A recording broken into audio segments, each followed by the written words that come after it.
Au total, sur l'ensemble du territoire français, 25 000 hectares de forêt ont brûlé depuis le début de l'été, majoritairement en Gironde.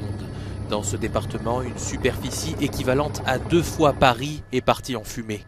La préfecture a annoncé ce lundi que le feu était fixé, ce qui signifie que les incendies ne sont pas éteints, mais qu'il n'y a plus de foyer actif. L'heure est maintenant au bilan. Il nous faudra mener un travail sur le temps long, en particulier pour les campings détruits et la filière bois. Comme l'a indiqué le président de la République lors de sa visite, un grand chantier national sera lancé pour replanter ces forêts qui font partie de l'identité de notre département. Replanter les forêts, une promesse d'Emmanuel Macron, mais qui n'est pas forcément la solution miracle partout en France, comme l'indique sur son site internet l'Office national des forêts. Certaines essences d'arbres se régénèrent mieux après un incendie, c'est le cas par exemple du pin d'Alep, très présent dans le pourtour méditerranéen et dans le sud-est de la France.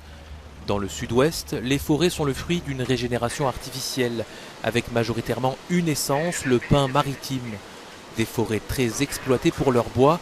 Dans ce cas, une replantation peut être envisagée, mais ce procédé est coûteux.